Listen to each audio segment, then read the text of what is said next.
Bye! A few moments later.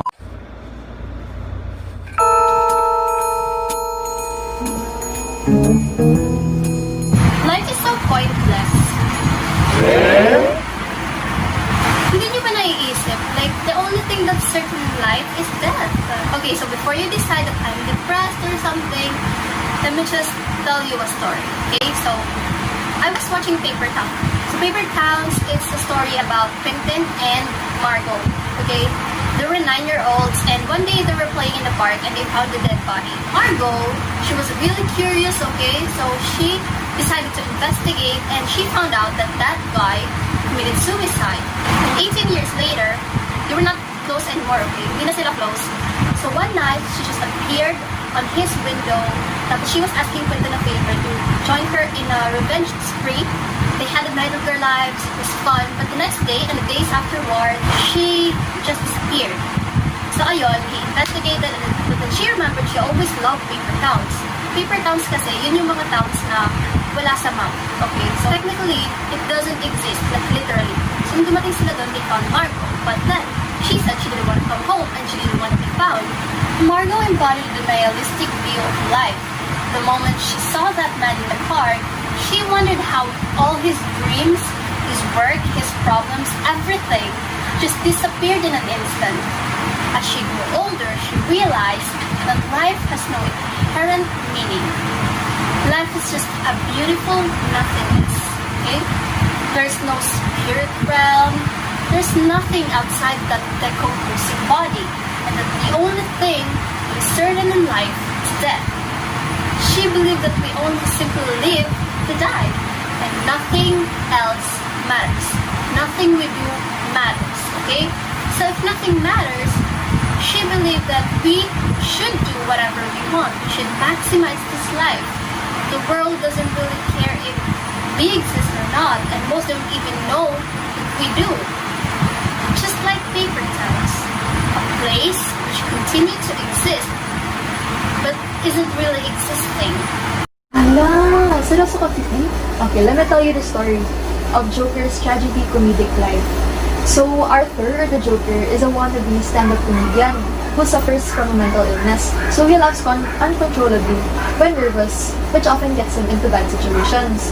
So, dahil dun, society looks down and rejects him. Tapos all he wanted naman is their acceptance. Arthur, the Joker, always believed that Thomas Wayne is his father. This was his life's sole motivator. It turns out that Penny, his mother, was just lying all this time because she was also sick in the head. So yun, after learning about this, being beaten by several people, having his medication cut off, his life went into downward spiral out of control, into delusions and violence. Ultimately naman, he played his tragic role heroically well by sparing Gotham City from the uprising oppression of the higher privileged, including those who hurt him by murdering them. Oh, and nung patapos na yung movie while he was locked up in Arkham, I remember he was laughing after telling the story of how he killed Thomas Wayne and his wife in front of their child, si Bruce Wayne, or si Superman. Tapos after realizing na he somehow turned Bruce's life into himself, mas natawa siya yung genuine. Tapos ang weird nito kasi all his life, yung laughs and smiles niya were all fake. Indeed, this was a happy ending for Joker after living a life full of isolation, betrayal, pretending, and lies. So, yun, indeed, all of us could use a little bit of genuine humor in our lives. Let me give you a different perspective naman. So, do you guys know Jimmy Chua? She's a super glam Singapore socialite and entrepreneur with a super luxurious lifestyle. So, kinasal siya kay Nerdian Kowaka when he was still unemployed before turning into an Indonesian multimillionaire. Dubbed the Queen of Instagram and one of the rich kids of Singapore, even though she's already 46 years old, Jimmy's life is focused on her family, as well as spending lavishly the millions she won on maintaining her youth and shape, priced in excess of $10,000 a month.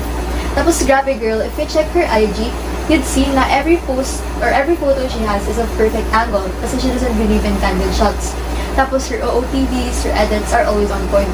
So it's like Jimmy's living her life to shape herself, to create or to build a character for herself and to make her and her style known. So parang it's one big lavish artwork like literally from rags to riches. As a socialite, of course, she has friends of the same class. Tapos she attends lavish events such as Fashion Week, and then she travels abroad for international connections or just for leisure. She values every relationship she has, that's true, especially for status. Pero she values being the mother to her 2 children the most. In fact, palagi niyang pinupost yung children niya sa Instagram. For Jamie, all her success and legacy are dedicated to her children, para hindi na daw sila mag-struggle.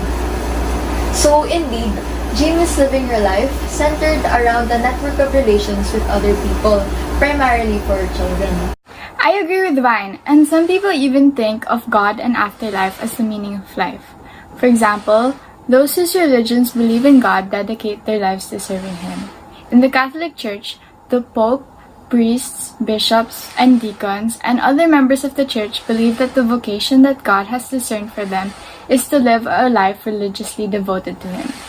Additionally, those who believe in God also believe in the existence of the immortality of souls in either heaven or hell. There are many other versions of the afterlife, religious or non-religious. Many religions and non-religious people believe in reincarnation, meaning that after death, a new life is started in a different physical body or form. On the other hand, plenty of other religions believe in their own versions of heaven and hell and try to live their life to the fullest in order to go to heaven once their lives on earth are over. Some people even see life as a story, adventure, or a game. For example, The Hunger Games. It is a book trilogy set in a dystopian universe which pairs are randomly selected to participate in a battle royale death match hosted by the Capitol called The Hunger Games.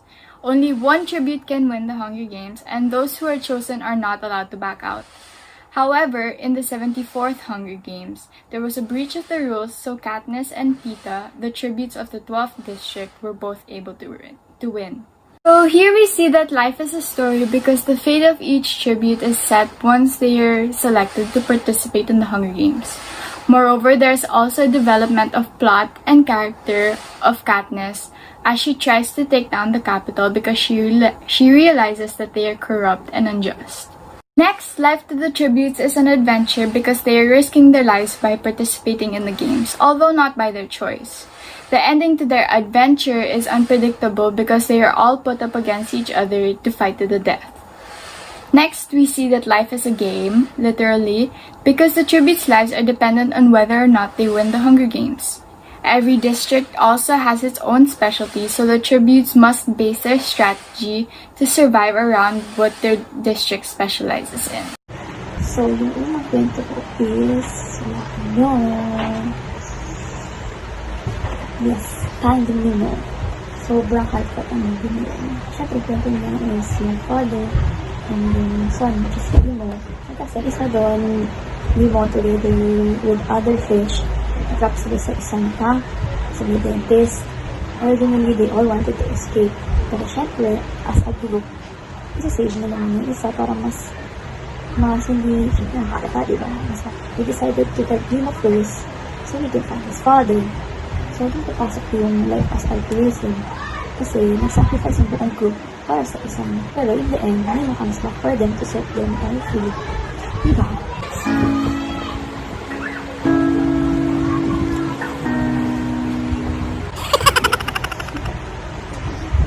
So, an act of altruism means putting others first before yourself. It is simply a desire to help, not because you feel that you are obligated. Next movie. Siyempre, di papatalo si Mulan. Mulan depicts and gives out a message that woman can be so much greater. So, when his father was called up into the army, Mulan disguised herself because she wanted to help his father. Siyempre, yung father niya medyo matanda na din and can't walk properly. So, pero, he decided to fight for his country and honor his family. So, dito papasok yung life as a mission and altruism again because Mulan's father put his country first before himself. That as the Greek hero said that honor was more important than life itself. And given the choice between death with honor and life without it, he would not have hesitated for a moment. I think whoever joins a battle has an honor to his team, family, or country because it is a matter of life and death situation. Mga K-drama lover, mag-ingay! Woo! Hi, bye, mama! Yung story na is about a girl na car accident siya and nag-back siya sa pagkamatay niya. And bigyan siya ng 49 days as a human. 49 days na yun yung nation niya. Ang problem is, yung husband niya is now married to a woman. So ngayon, ang iba na yung kilalang mother na anak niya. Tapos, she was also given a chance to be alive if she succeeds in going back to the rightful place, which is maging mom ng anak niya and maging husband ng lalaki. And then, dun papasok yung life resignation kasi yung girl has been tough one since she only have 49 days to decide and tell everything to his friends and families, which is not an easy task to do. Life as altruism also present here because there is a part wherein she was given an option to live again while her daughter is experiencing something not good or just go back in heaven and her daughter can live free. Pero in the end, syempre, pinili niya yung ikakaligay ng anak niya and then naging happy naman siya in the end. Everything went back to normal and naging nasa right place naman siya, which is Grabe, ang sad talaga ng examples ni Trisha. I can really relate, lalo dun sa Hi Bye Mama. Grabe yung iyak ko dun. Ay. Anyways, guys, hindi lang yun yung sad. Meron pa. Alam niyo na ba yung Me Before You na movie? Oo, yung movie ni Emilia Clarke, pati ni Sam Claflin. Yung merong caretaker na si Lou, tas merong paralyzed man na si Will. Na-paralyze siya due to an accident. Tapos naging plan niya na talaga was to undergo euthanasia. Meaning, ending one's life to relieve pain and suffering. So, alam niyo yun, despite being in a happy relationship with Lou, nag-push through pa rin siya and he really wanted to commit assisted suicide. Nakita doon yung life as disease and life as suffering. Well, yung life as disease is defined by Will kasi he sees his whole life revolving around this sickness. This mindset of him started when he got into this major accident that paralyzed his whole body. Tapos, yung life of suffering naman came through the decision of Will to end his life. But despite the happiness that came into his life, the pain will always be there. Nagkaroon siya ng detachment, meaning parang there's no lasting satisfaction in his life. Kaya it seemed to him that there was no point in living. So ayun, okay, tama na tayo sa mga sad stories na yan. Good vibes naman. Meron pa akong isang meaning para sa inyo. Actually, dalawa siya, pero connected, o diba? Yun ay, ang life as investment and life as learning. So, if alam niyo yung The Intern, yung movie talaga, nakafocus siya kay Robert De Niro, which is yung intern. But sa life as learning and life as investment, makikita natin siya kay Jules Austin, which is played by Anne Hathaway, by the way. And siya yung CEO ng big fashion website. She focused on her job more than anything else. Being the CEO of this big company that she started from nothing made it hard for her to find someone to replace her. So wait, saan mo nakikita doon yung life as investment? Well, nakikita siya when she invested her life in her career. Building that company up, meron siyang mga tao na neglect, katulad nung husband niya. So, being a CEO for her gave her a sense of accomplishment in life. So, letting go of her job was difficult since it meant na a very big part of her life was ending. So, ayun, yung life as investment nga, nakikita siya when you invest on a particular aspect in your life. Tapos dun ka na lang talaga nagpo-focus. Pero, yun na nga, may life as learning naman na nagturo sa kanya na marami pa naman siyang pwedeng gawin in life. And yung nag-help pa sa kanya is si Ben, yung intern niya. And she realized that there was more beyond being a CEO. She lived all her life to become this successful woman. But there is more to life that she can take on.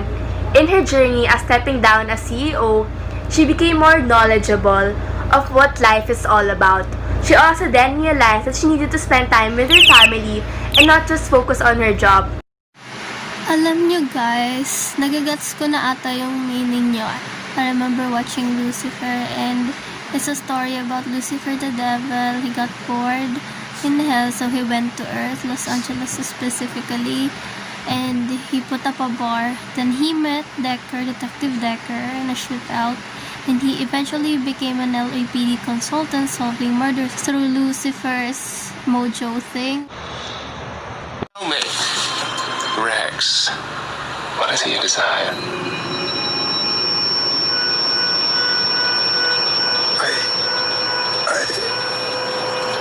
I want a good story. Suggests that life is full of desires and a never-ending cycle of desire. Why did you jump in front of me like that? Wasn't for myself. It's redemption. Life as Nirvana is seen with Charlotte Richards. She died, went to hell, and came back to life. She tried to change, and she's struggled to be better, but eventually, with the help of Dan, her lover, and the middle Lucifer's brother, she attained Nirvana, a state of enlightenment. She gave up her desire to go to heaven under fear of hell. She accepted that she is who she is, and she should be judged by that. Afterwards, she was killed by Cain and was taken by a Minandil to a place of perfect peace and happiness, heaven.